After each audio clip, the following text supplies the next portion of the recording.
Hi guys, Dr. Gillard here. Welcome to our last dermatology lecture for the winter of 2020. And we are going to talk about moles. What is a mole anyway?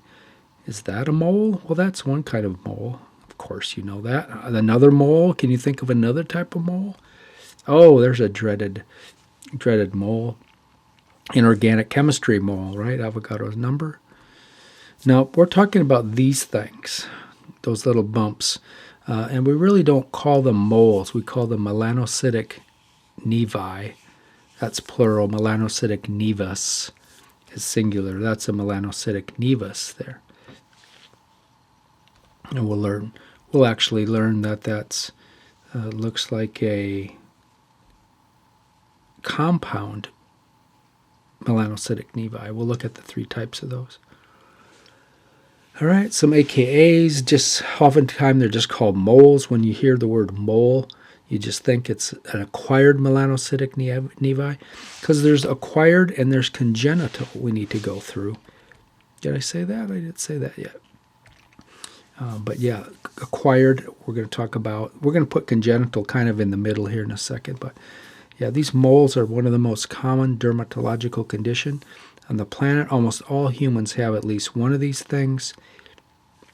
55% of adults have more than one, between 10 and 45 on average, that are over 2 millimeters in size.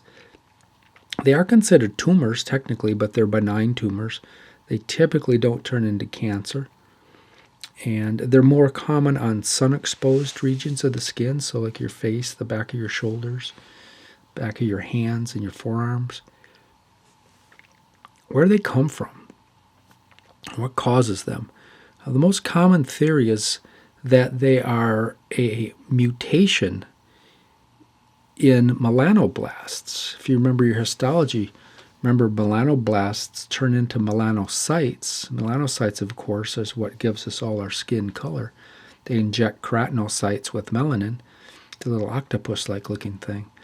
But the precursor of a melanocyte is a melanoblast, and mutated melanoblasts turn into these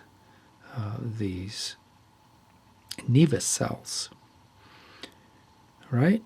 So, fun facts, melanoblasts are the precursors of melanocytes. Nevus cells are just mutated melanoblasts. Got it?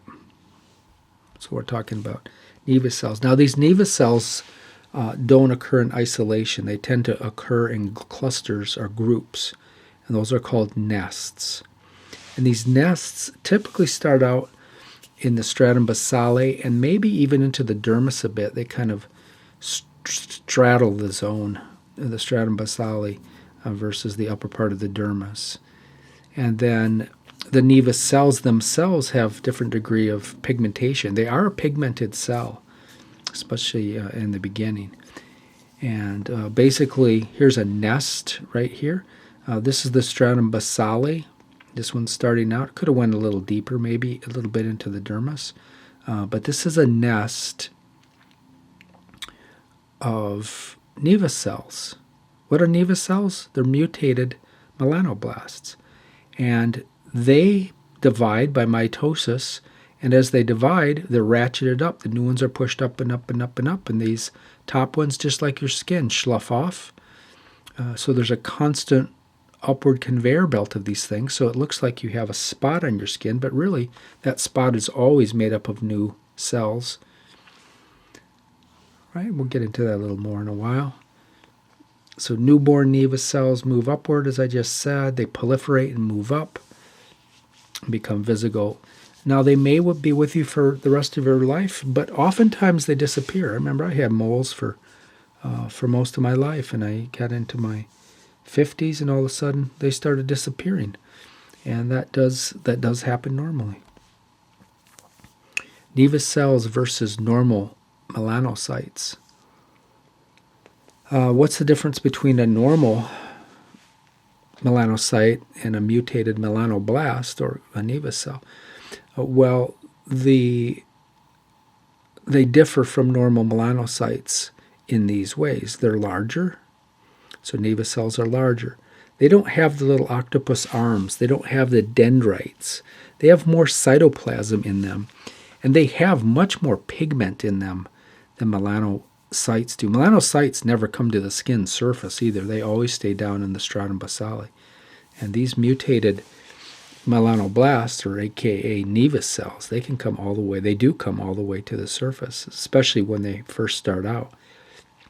Both of them come, embryologically speaking, they're created by neural crest cells. Migrating neural crest cells create them.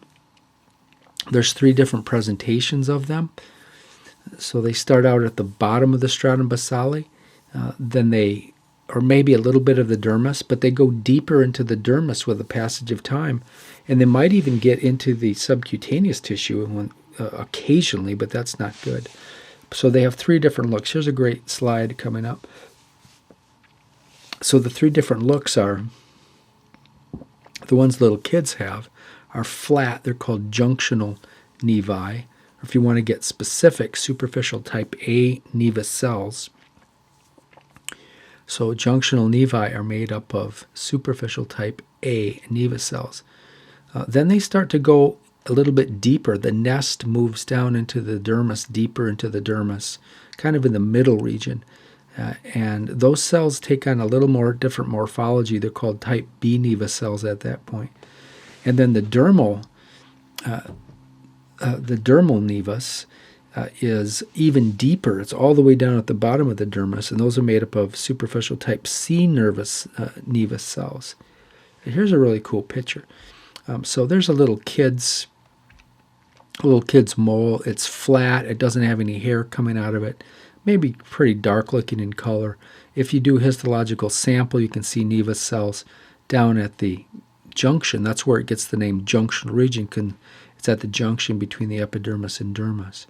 But with the passage of time, maybe here's a 20-year-old, the flat mole now starts to get a little bit round. It may have a little hair coming out of it sometimes.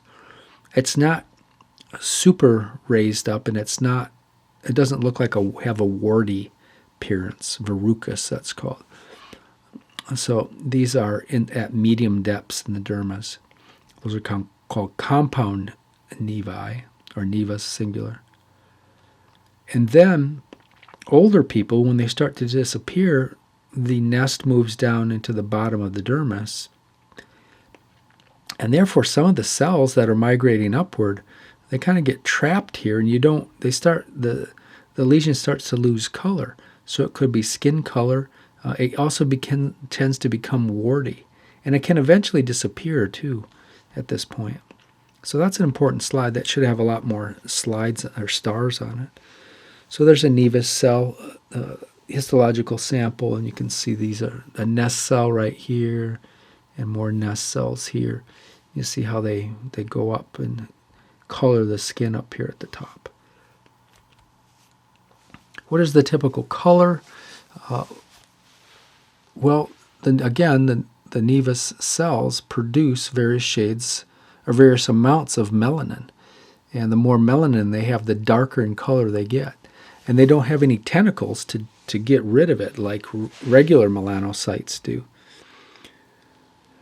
Right? Regular melanocytes inject all the new keratinocytes around them and give them a color, but they don't have much themselves. They don't have any. They don't inject themselves. So therefore, at the beginning, they're various shades of brown or black.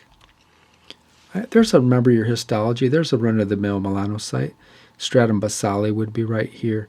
You can see it's got its little tentacle arms into all these brand new keratinocytes, and it's injecting melanin, and the melanin gives it a color. The more it's injected, the darker the color skin is. African Americans have a lot of melanin, which is good because that melanin goes over the nucleus and protects it from chromosomal damage so it doesn't turn into cancer. Older adults, yep, you can see how it becomes warty looking and it loses its color. So that's an older one. That's an older melanocytic nevi. And if you did histological sampling, the nest would be way down in the bottom of the dermis. And yeah, loses its pigmentation. What else did I want to say? That's called a dermal nevus, by the way. A dermal nevus is that end stage. We'll get to that, though. So now, again, there's two types. There's congenital and acquired. Most of the time, you just assume that they're acquired, and the patient would have to know whether or not the mole was there at birth, because sometimes you can't tell the difference between them. But congenital melanocytic nevi, or congenital melanocytic nevus, that's a birthmark. The child was born with that. And it doesn't have to be a gigantic birthmark. It could look just like a mole.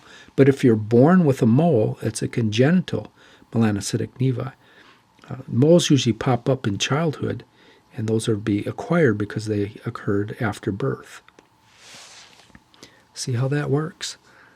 What about the size of these things? The congenital ones, they tend to be very large. My granddaughter has one, just a little tiny one, maybe the size of a pea, but it's flat. She was born with it, so they don't always have to be gigantic. But they tend, that's where the birthmark word comes from. They tend to get really, really big.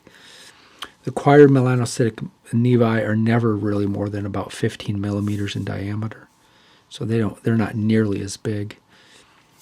So congenital melanocytic nevi on this female's face here, you see what I mean by big? And we need to talk about these more, because the bigger they are, the more the risk for them becoming cancerous. Not to mention, if it's on the face like that, huge psychosocial issues. So let's go down the rabbit hole, the congenital melanocytic nevi. These are the ones that are called birthmarks. They can be tiny, like my granddaughter's, or they can be gigantic. They're typically not seen on the face, though. They're typically seen around the trunk, kind of the bathing suit level, where the waistband or your belt line would be. They can be, as we saw on the extremities and face. One differential diagnosis when you see these at birth is cafe au lait spots in patients or people who have neurofibromatosis 1. They can look a little bit similar, but this is a patient with neurofibromatosis 1. These are cafe au lait spots. They look more like coffee that has cream in it, though. The congenital melanocytic nevi are typically much darker in color, so that's usually the way you can tell them apart, but not always. Sometimes they can look like this, and it's difficult to tell them apart. So there's 3 classification systems that are used, just small, medium, and large. There's really 4, right? Small, medium, large, and giant. If it's less than 15 millimeters in size, those are considered small congenital melanocytic nevi, or CMN. Not CNN, but CMN. Between 1.5 centimeters and 19.9 centimeters, those are medium. 20 to 50 centimeters in size are large. Anything over 50 is considered a giant. Giant congenital melanocytic nevi. It's got a lot of AKAs for that giant one. We're going to look at those, but giant hairy nevus, bathing suit or bathing trunk nevus, swimming trunk nevus, hairy birthmark, cape nevus. So a bunch of AKAs for these giant ones. So let's actually take a look at the giant hairy nevi. These are the ones that are big. They're over 50 centimeters in size. They have a super high risk for developing cancer, and that's why there's so much research about these things. Again, the AKAs, we talked about the AKAs, bathing trunk nevi, giant congenital melanocytic nevi, typically starts at the waist or the belt level. They often have little smaller satellite nevi associated with them. I'll show you a picture in a minute. They do start growing hair with the passage of time, and it's not a normal hair. It's a real coarse, like a horse hair that can grow out of these things. They're usually very dark in color, black or dark brown, but not always. They could be any color, red to pink, and could even resemble the cafe au lait spots. Right, so here's a really bad one. He's already had a surgery to take a big cancerous one off, but that is a giant congenital melanocytic nevus that he has. And again, high tendency for these to become malignant. You have to watch them like a hawk. They have to be constantly checked by a dermatologist. What about the effect of aging on these any of these congenital melanocytic nevi, they typically do the same thing that acquired melanocytic nevi do. They start out flat, and they tend to get thicker and more hairy with age, and toward later in life they become warty-like or nodular-like. That's called verrucous. Verrucous is warty-like appearance. Sometimes they can look like the great imitator, seborrheic keratosis. And the risk for cancer, well, the risk is about in proportion with the size. So the larger ones have a high risk for becoming cancerous. Specifically, they turn into malignant melanoma, which is the most dangerous of cancers because its ability to spread throughout the body. Smaller ones rarely become cancerous. You really don't, like my granddaughters. You don't have to worry about that one. Just keep an eye on it. What do you think of this one? It's on a 45-year-old male. It measures 12 millimeters in size, so it's still considered small. It's been there since birth. If I didn't tell you that, it would have to be an acquired melanocytic nevi. But since I told you it's from birth, you know it's a congenital melanocytic nevi. And yeah, it's just, that's what it is. It's a small congenital melanocytic nevi. It's got that verrucous appearance, or some authors call it a cobblestone appearance. And it has a small risk of becoming cancerous. Differential diagnosis is seborrheic keratosis. Some malignant melanoma can look like this. So if it breaks those ABCs, you always have to send it out for a biopsy. And let's see. Yeah, and if you didn't know the history, that's warty. That looks like a dermal nevus to me. Could be a compound, but more likely to be, because it's warty looking, looks like a dermal nevi, or dermal nevus to me. But just follow the ABC rules. Medium-sized congenital melanocytic nevi between 1.5 and 19.9 centimeters. They have a medium risk of becoming malignant. And most authors agree that they should be monitored fairly closely. It's a little controversial with regard to the actual risk of these becoming melanoma. So some authors say, they're probably, leave them alone, they're not going to become, just keep biopsying them, you don't have to take them off. Other authors say, just take them off and don't mess with it. But all the authors agree, you have to watch these. Dermatologist has to see these people every 6 months. And many authors recommend a small biopsy at the time so you can watch the nest cells. If those nest cells has gotten down into the deep dermis or into the subcutaneous tissue, it should be removed, which is like that picture we saw. What do you think of this one? Here's a 4-centimeter lesion. It's been present since birth. Well, it's a medium size by definition, so it's a medium congenital melanocytic nevi, or nevus, and it's got to be monitored. So you guys, it breaks the ABC rules, right? You can't fold it in half very easily. It's variegated, jagged borders, so you would refer this out. How about this one? There's an 18 centimeter, and you always measure these. You take the biggest length, and that puts it in the classification. I wouldn't measure like that. I'd measure it across here. Comes out 18 centimeters. It's been there since birth, so it's congenital melanocytic nevi of some kind, and by definition, it's medium size again. So some would say take it out, but most would agree just monitor it and biopsy it to make sure it doesn't get down into the subcutaneous tissue.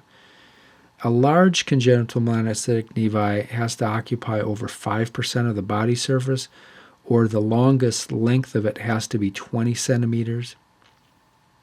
At least between 20 and 49.9 centimeters. Significant risk for these to become cancerous. These have to be watched. Lifetime risk is about 5% of these will turn into cancer. And if it's going to turn cancerous, 50% of the cancer will occur within the first 5 years of life. So most authors agree that these should be removed from the body, even though it's going to be a big surgery. And there is a giant hairy nevus right there. All right, so let's go back to the acquired melanocytic nevi. So back to the ones that have occurred after birth. They typically appear in childhood, as I already said, and they reach their peak kind of appearance is the third decade. So many of you are in your 20s, so you might have moles popping up, which might scare you, but this is when they do pop up. Puberty seems to be another troubling spot, or not troubling, they just pop up with a hormone change. After the third decade of life, then they can actually start to disappear. And in fact, by the ninth decade of life in the 80s, most moles are gone, and they're replaced by lentiginous lesions, or seborrheic keratosis. They typically don't show up de novo. What's that mean, de novo? That means brand new, from scratch. So if you're a 50-year-old and all of a sudden you have a mole pop up and your doc says, oh, it's just a mole that popped up. They pop up all the time. If you're 50, you got to be careful of that one, because that's suspicious for cancer. If you're 20 or in your teens, then yeah, that's true, but it's not true for older people. Caucasians seem to have these pop up more often. Some classic wives' tales we have to demystify here. I remember my mom telling me, "Oh, your mole. Don't pluck the hair out of your mole. Oh my God, you're gonna get cancer from that." That's a complete not true. Fact check. That's not true. Same one. Moles should never be touched, or don't pick at your mole. I had a mole ripped off in football practice one day, and she was all freaked out. Oh my God, it's gonna become cancerous. What are we gonna do? And it's just not true. It doesn't have anything to do with that. What about acquired melanocytic nevi? And remember, if you see melanocytic nevi, you assume it's acquired. If they want you to be congenital, they have to tell you that. The risk is quite low, so it's proportional with the number you have. So if you don't have very many moles on your body, any one of those moles, the risk for any one of them becoming cancer is very low. If you have hundreds of them on your body, you have to be very careful, because the chance is higher for them becoming cancerous. Sometimes they can be tough to tell apart from malignant melanoma. And we've already talked about malignant melanoma. There's lots of little moles here. But that's a little bit scary because it's variegated. You can't fold it in half. It's got irregular border. It's over 6 millimeters. You'd have to refer that out, right? But it could be seborrheic keratosis. It could be malignant melanoma. It could be, it's flat, so it could be a junctional melanocytic nevus as well. So there's 3 things it could be.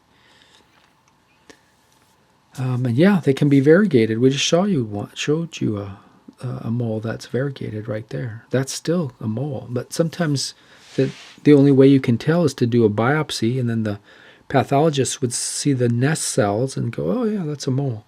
It's not seborrheic keratosis. They can also have, if they are variegated, they tend to be very lightly variegated. So there's not super black color and super light color.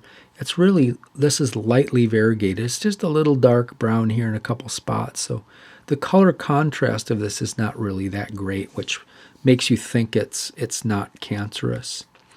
But don't be careful of that, because early melanomas can look just like that. So you have to be careful. Look for changes and just look for the ABCs. Again, the adolescent growth spurt, these acquired melanocytic nevi can spring up like crazy and scare the parents. Oh my God, they got a cancerous growth, and it's just the birth of a mole. The moles pop up in the second, third decade of life quite frequently, so don't be freaked out by those. But if it does break the ABCs, have the dermatology take a look at it.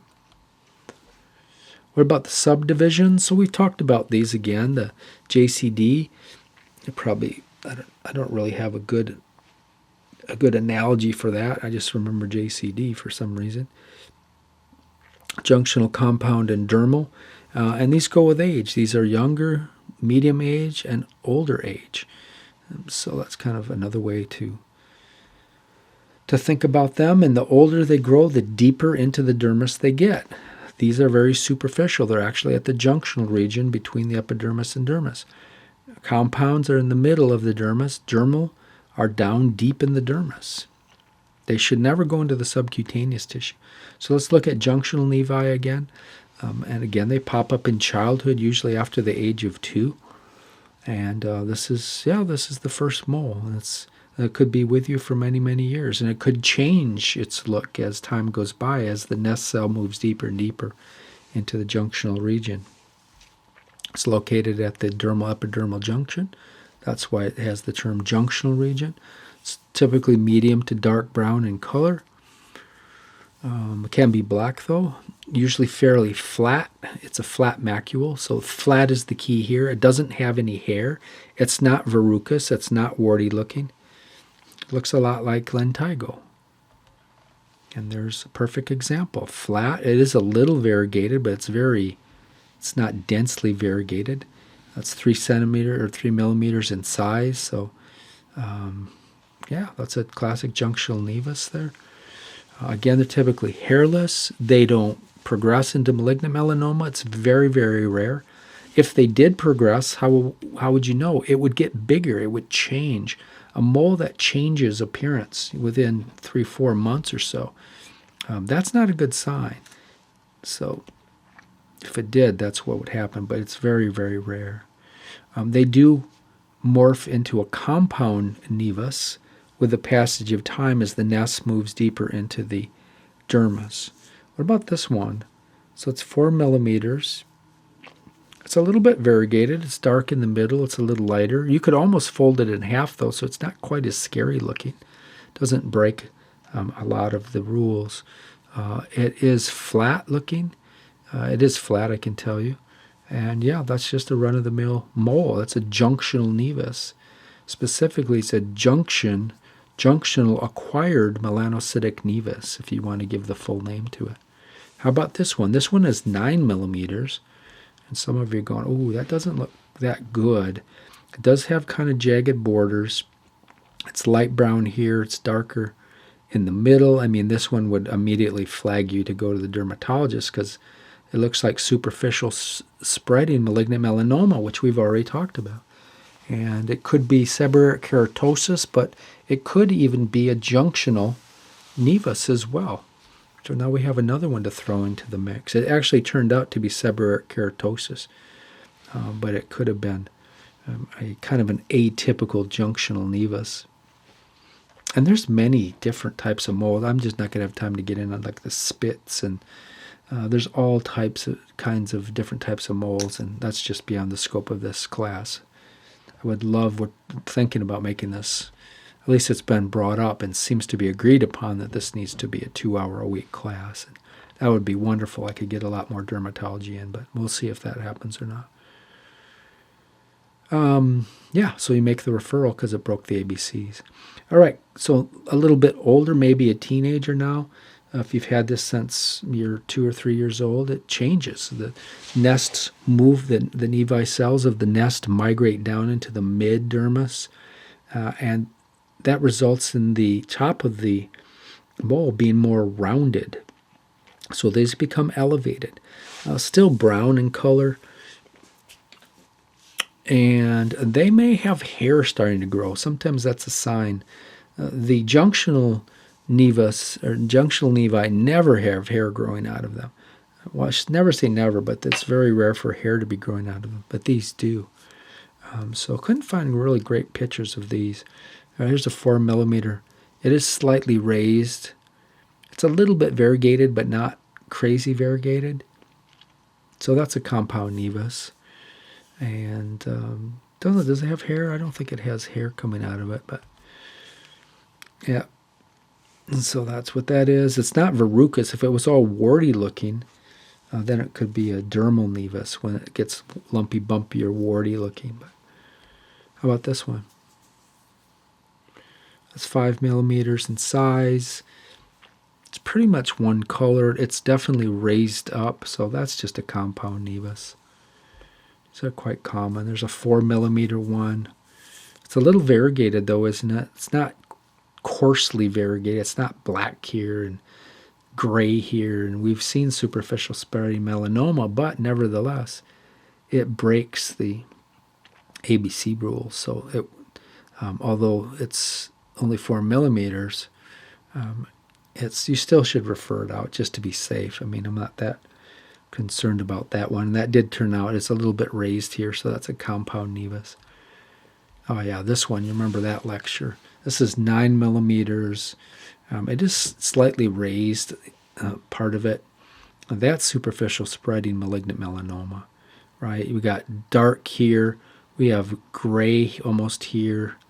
That's we can't fold it in half. It's jagged. That's just not a good look. That is classic malignant melanoma, specifically superficial spreading malignant melanoma. All right, the older stage, now you're in your 40s, maybe getting close to 50. You can have these dermal nevi, and the nest is very deep in the dermis. These lesions have been around for a while. They are very elevated, and they are typically papillomatous. Or, I didn't put this in, they may disappear. They may be on the way of completely disappearing. And that's a possibility as well at this stage. But if they're present, they're usually very pronounced, domy, and warty, kind of gross looking. They tend to appear in the face. And let's take a look at some of them. There's a dermal nevus. And they can be different shades of brown. They can even be flesh color. Remember the pigmented, they're not as well pigmented as they used to be. They can still have the hair, but maybe the hair doesn't come out of them anymore like it did when you were younger. And they can get fairly large, but not over a couple centimeters is too large. So here's one. It's lost its pigmentation. Looks like it's got one hair coming out of it. 7 millimeters in size. I mean, that's not cancer, right? That's just a mole. That's an old. It's not warty looking, but because it's lost its color, that's just a dermal nevus. How about this one? Well, it's lost most of its color, but it's got some telangiectasia in there, right? So that's not good. That's fast-growing cells. That needs to be referred out because of that telangiectasia. That did turn out to be basal cell carcinoma, which isn't the look for basal cell carcinoma. We've talked about that. It doesn't really look like it. Usually there would be an ulcer if it was basal cell carcinoma. And that's classic, right? It's lost all its pigmentation. It's got hair still coming out of it, and it's warty looking. Yeah. Run-of-the-mill dermal nevus. All right, these are fun, aren't they, looking at these? Look at this crazy looking one. Looks like it's got sesame seeds in it. That's kind of an atypical dermal nevus. It says run-of-the-mill. I don't think it's run-of-the-mill. It's a little, it's not quite run-of-the-mill. It's a little atypical, I think. It's a little warty looking. No telangiectasia. How about that one? Well, it looks like a typical dermal nevus, but you can see the telangiectasia, right? See that? That makes you think that's fast-growing tissue, so that one should be referred out, just in case. Yep, send it out. Could be a basal cell carcinoma, who knows? But that telangiectasia, those blood vessels mean there's some fast-growing cells in there. So, oh yeah, that one. What do you think of that? I mean, if we could erase all the blood vessels, the telangiectasia, it's just a dermal nevus. But no, not with those blood vessels. And it looks like there's a little ulceration starting. So you got to think that could be basal cell carcinoma. And yeah, it turned out to be a dermal nevus, but even the dermatologist couldn't tell for sure. You need to see what the cells look like in that one. How about this one? 4 millimeters, slightly raised. Is that a hair coming out of it? No, it's not warty looking. It's variegated, but it's not. I mean, it's black here, but it's really dark brown here. So, what do you think of that? Yeah, that's a compound nevus, right? It's not warty. If it was warty, it'd be a dermal nevus. And it's too dark and too raised to be a junctional for sure. Could be hair coming out of it, but it doesn't always have to have hair coming out of it. How about this one? Compliments of science source. Well, yeah, why you can have them anywhere in your skin. So it's raised, it's one color, it's not warty looking, it's not flat, so it can't be a junctional nevus, but it is raised, has hair coming out of it, so it's a compound nevus. Got it? Manage, we've already talked about management throughout. If it breaks the ABCDE rules, out they go. Simple as that. Refer it out, let the dermatologist deal with it, and they'll biopsy it if they see fit. All right, so sorry I couldn't be there again. I sound like a broken record saying this. Who knew it would be over? It's been a year, right? Has it been a year? I think it's been a year. Been doing these online for a year. But I think probably by summer, it looks like we'll be coming. The live lecture will be back in the summer. Okay, so email me those questions and see you guys later.